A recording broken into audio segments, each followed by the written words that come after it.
Hello साथियों, नमस्कार। मेरा नाम है मनु भाई और आप देख रहे हैं हमारे YouTube channel Indian goat farm. दोस्तों, आज की इस वीडियो में आपके लिए एक बहुत ही इंपॉर्टेंट चीज़ लेकर आया हूं कि बकरी पालन में हम अधिक से अधिक मुनाफा कैसे कमाएं। क्योंकि बहुत से किसान ऐसे भी हैं जो बकरी पालन करके अच्छा खासा मुनाफा कमा पा रहे हैं और बहुत किसान ऐसे भी हैं जो बकरी पालन कर रहे हैं लेकिन घाटे में जा रहे हैं। एक्चुअली इनके पीछे कारण क्या है वो सब जानते हैं।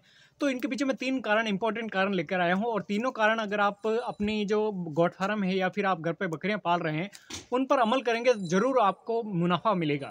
तो दोस्तों, पहला इसमें कारण है कि आप जो खाने का भंडार है वो किस प्रकार रखते हैं। क्योंकि जैसे खाना एक तो होता है कि अनाज भंडारण, वो क्या होता है कि जब जैसे मौसम के अनुरूप अगर आप खरीदेंगे, जैसे कि भाई कोई भी दाना वगैरह है वो मौसम के अनुरूप अभी भी आया है या फिर नया नया दाना मार्केट में आया है, तब आप खरीदेंगे तो आपको कम दाम में आपको अच्छा खासा जो प्योर जो दाना है वो मिल जाएगा। लेकिन आप उसी जो प्रोडक्ट है का अनाज वगैरह है या फिर भूसा वगैरह है, अब बहुत से किसान कहते हैं कि हमारे को भूसा जैसे है वो नॉर्मल प्राइस में 5-6 रुपये किलो मिल जाता है, लेकिन जब सीजन नहीं होता है उसके बाद वो 8-9 रुपये किलो हो जाता है। तो बड़ी मुश्किल का सामना हमें करना पड़ता है। लेकिन उसी के कारण हम दाना का भी देख लेते हैं कि दाने का क्या प्रबंधन हमें करना चाहिए।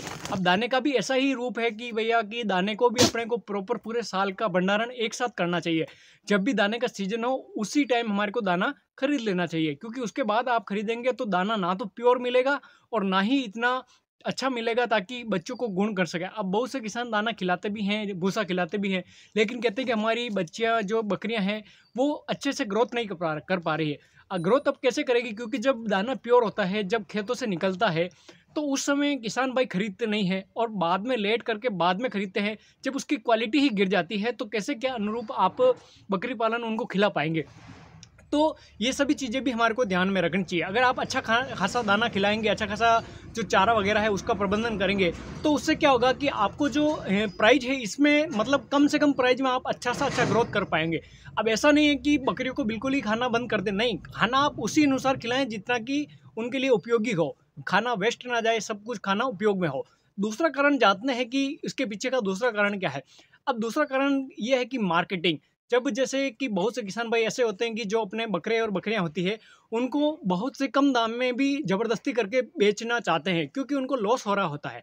अब इसके पीछे कारण हमें ये जानना चाहिए कि आपकी बकरियां अच्छी खासी स्ट्रॉन्ग होगी, अच्छी खासी पावर में होगी या फिर उनका ग्रोथ अच्छा खासा होगा तो लोग अपने आप उनको पैसे देके जाएंगे। लेकिन जब बकरियों की ग्रोथ नहीं है, बकरियां अच्छे खासी पल नहीं रही है, बकरियों के बच्चे हैं उनको दूध नहीं मिल पा रहा है, तो एक्चुअली कैसे क्या होगा।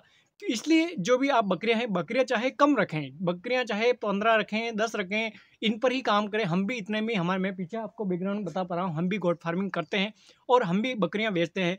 तो ऐसे अगर आप अच्छा खासा, हम जैसे बकरियों का दूध दूध वगैरह है, जब बकरी बच्चा दे देती है तो उसके बाद हम दूध नहीं निकालते हैं, क्योंकि सारा दूध जब बच्चे पी लेंगे, अच्छे खासी ग्रोथ करेंगे तो वो अच्छा खासा मार्केट में उनका दाम बढ़ेगा। लेकिन जब बकरियां के बच्चे अच्छे खासे हो नहीं रहे हैं, अब क्या है कि बहुत से किसान भाई होते हैं दूध निकाल लेते हैं, फिर कहते हैं हमारे बच्चे, बकरियों के बच्चे हैं वो अच्छी खासी अमाउंट में नहीं बिक रहे हैं।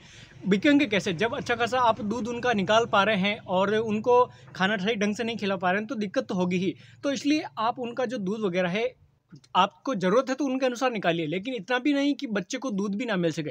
अब कुछ किसान भाई ये भी करते हैं कि 3-3 जैसे कुछ डिमांड करते हैं कि हमारे को ऐसी बकरी चाहिए जिसमें 3-3 बच्चे देने की कैपेसिटी हो। लेकिन चलो मानते हैं 3 देने की कैपेसिटी हो, लेकिन फिर दूध उसके आएगा कैसे। जैसे कोई भी बच्ची है, बकरी है, उन्होंने 3 बच्चे दे दिए, लेकिन फिर दूध का डिवाइडेशन हो जाता है, फिर दूध उनको प्रॉपर तीनों को नहीं मिल पाता है। इसलिए आप अच्छा खासा अमाउंट में उनको खाना खिलाएं, प्योर खाना खिलाएं और कम रखें, लेकिन क्वालिटी प्रोडक्ट रखिए। तो आपके पास अपने आप पैसे लोग आएंगे, आपके पास ग्राहक आएंगे, अपने आप मार्केटिंग बढ़ेगी और अपने आप मतलब आपका जो एरिया है वो बड़ा होता जाएगा। इसलिए आप ये कारण भी इसको यूज कर सकते हैं कि मार्केटिंग आपकी अच्छी होनी चाहिए। जब मार्केटिंग अच्छी होगी तो आपका जो जो लेन देन है वो प्रोसेस पूरा साल भर में चलता रहेगा। अब एक लास्ट बात बच गई कि भैया ब्रीडिंग। अब ब्रीडिंग के ऊपर हम काम हमें बहुत अच्छे से तरीके से करना चाहिए, क्योंकि बहुत से किसान होते हैं जल्दी जल्दी में बकरियां खरीद लेते हैं और उन्हीं पर काम करना शुरू कर देते हैं और उनको ये नहीं पता होता कि ये ब्रीडिंग हमारे एरिया में काम करेगी या नहीं। तो ये ब्रीडिंग का काम करना बहुत ज़्यादा इंपॉर्टेंट है। आपको ब्रीड सिलेक्शन बहुत अच्छे से करना आना चाहिए, और इस पे मैंने वीडियो भी डाल रखे हैं। ब्रीड सिलेक्शन आप अपने एरिया के अनुसार किस प्रकार करें। आप मतलब नॉर्मल से नॉर्मल बकरी ले सकते हैं और उससे आगे से आगे अपने जो पैदावार है वो बढ़ाइए। ऐसा नहीं है कि आप एक ही बार में 40-50 बकरियां लेकर आ गए और उनको फिर एक ऐसे कंडीशन हो गई कि उनको बेचना पड़ रहा है और लॉस में जाके बेचना पड़ रहा है, तो दिक्कत का कारण बन सकता है। इसलिए आप ऐसा काम करें कि आपको नॉर्मल ब्रीडिंग के ऊपर, एक ही ब्रीडिंग या 2 ब्रीडिंग के ऊपर काम कर सकते हैं, और बकरियां कम से कम रखें ताकि अच्छी क्वालिटी के ऊपर आपको जो प्रोडक्शन है वो अच्छा हो सके और आपको भी अच्छा खासा गेन मिल सके। तो दोस्तों आशा करता हूँ आपको 3 पॉइंट समझ में आए होंगे। पहला पॉइंट है कि आप चारा दाना का भंडारण है वो समय के अनुसार आपको कर लेना चाहिए। दूसरा पॉइंट मैंने समझाया कि जो बकरियों का लेन देन है, जब भी बकरियां बिके, मैनेजमेंट जो उनका प्राइस मैनेजमेंट है, उनको जो लेन देन है, उनका जो मतलब उनको बेचने का प्रबंधन है वो कैसा है, इस पर भी आपको डिपेंड करता है। आप कम पैसे में ना बेचें, आपको मतलब पैसे ज़रूर मिलेंगे, लेकिन उस पैसों का इंतजार कीजिए, क्योंकि आपने इतनी मेहनत से गोट फार्मिंग की है और उसका आपको अगर पैसा ना मिले तो फिर दुख तो आपको होगा ही। तो 2 पॉइंट मैंने बता दिए। तीसरा पॉइंट यही है कि ब्रीडिंग के ऊपर आप अच्छे से काम करिए। फिर आप देखिए ये तीनों पॉइंट को, आप छोटी छोटी बातों को अगर आप अमल करेंगे तो ज़रूर आपको अच्छा खासा रिजल्ट देखने को मिलेगा। तो दोस्तों आशा करता हूँ ये वीडियो आपको समझ में आया होगा और अच्छा लगा होगा। मिलते हैं नेक्स्ट वीडियो में, तब तक के लिए धन्यवाद। चैनल को लाइक करें, सब्सक्राइब करें और अपने दोस्तों के बीच इस वीडियो को जरूर शेयर करें।